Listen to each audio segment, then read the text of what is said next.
Today magluluto tayo ng seafood boil in butter sauce. Kaya naman, simulan na natin. Una natin gagawin yung pagboboil. So nagpapakulo na ako dito ng mainit na tubig. Ngayon naman, lalagyan ko ng pamintang buo.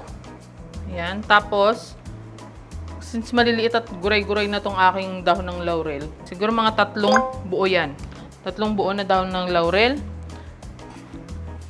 Sasama ko na din yung 2 piraso ng mais na hinati ko siya into 4. Depende sa mais na makukuha mo kasi or mabibili mo. Merong malalaki, may maliliit.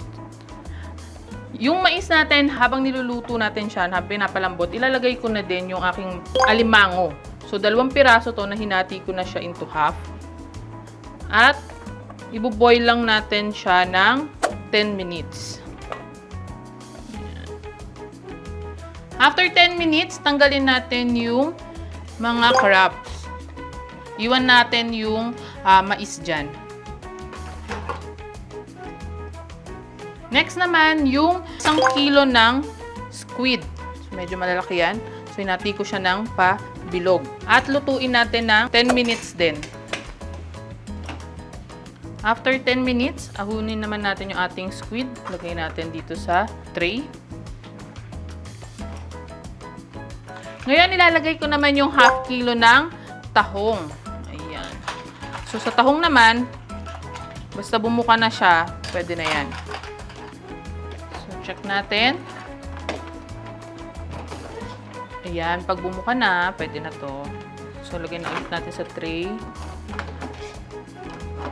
Ngayon naman, ilalagay ko yung jumbo na sugpo. Ayan. So, 11 pieces yan.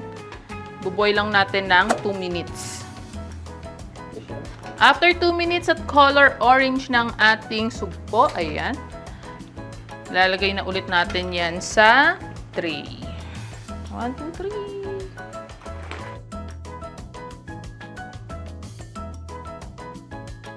Ngayon naman, gagawa tayo ng butter sauce. Meron ako ditong pinainit na kawali at lalagyan ko ng 1 at 1/4 ng dairy cream ang gamit ko. Baka na. Hindi. So, dairy cream kasi or margarine, any premium margarine naman ay pupwede. Pero ito kasi ang nakasanayan ko na. So, habang mini-melt ko yan, ilalagay ko na yung 1 bulb ng minced na bawang or garlic. Tuin lang natin hanggang medyo golden brown yung ating garlic. Ayan. Habang hinihintay natin mag-golden brown ang ating garlic, lagay ko naman yung rosemary, 1 teaspoon ng dried na rosemary. Pero ang ginawa ko sa kanya is chinap ko siya para maliliit kasi baka matusok ang ating ngalangalan nito kapag hindi natin chinap. So, meron din akong 1 teaspoon ng thyme, dried thyme, para ma-infuse yung aroma ng ating buttered sauce. Lalagay ko na yung 1 cup ng brown sugar. So, depende naman sa preference ng tamis mo. Pero ako kasi gusto ko yung naglalaban yung tamis at alat mamaya. Black pepper. Tayo. Paprika. So, optional tong paprika. Gusto mo lang may konting kick. Pero pwede yan hanggang 1 teaspoon. Siyempre, kung gusto mo ng anghang-anghang din, lagyan mo rin ng cayenne pepper. So, depende rin sa preference ng anghang na gusto mo.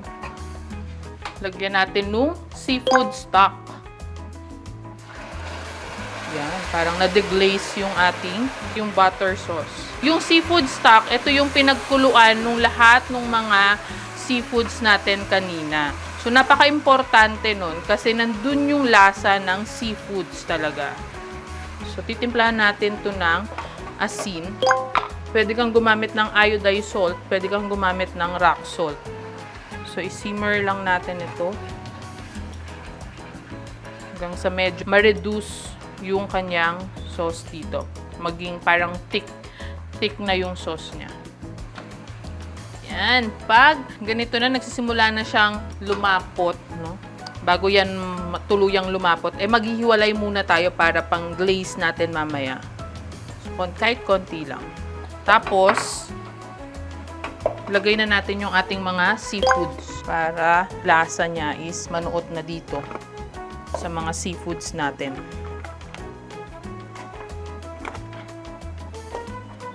Unti-unti lang. So, gawin lang natin yan hanggang sa matapos. Yan, lagyan natin lahat yan. Sila. After 5 minutes na sinimmer ko yung mga seafoods doon sa sauce. Ayan. Ito na siya ngayon. At, syempre, magpe-plating na tayo. Bango. Nakakagutom. So, dito sa plate ay ilalagay ko yung pang good for 2 to 3 persons.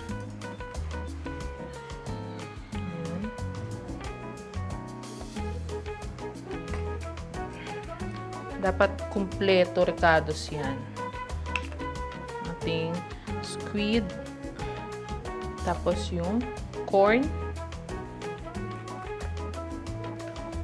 Yung ating tahong. Ay, i-open ko na siya. Para hindi ko na ilalagay yung another shell. Ito na lang. Tapos, syempre, yung ating sineparate na sauce. Ayan. Para sa ating pang-garnish.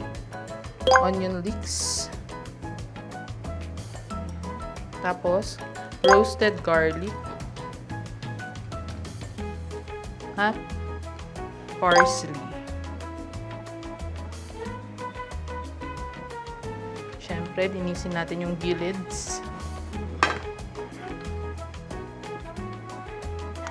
At ito na ang ating seafood boil in butter sauce. So, meron ako ditong pang-plate. So, 2 to 3 persons. At syempre, kung gusto nating share sa mga loved ones natin yan, ay pwedeng-pwede naman. Ayan, i-take out na seafood platter. Ayan. So, ito na siya. At syempre, shout out sa nagbigay ng ating seafood. Makakabili ka ng mga ganitong mga kasasarap na mga kalalaki na mga prawns, katataba ng mga crabs sa Just Jam Catering Services. Ayan. So, check mo yung Facebook page nila.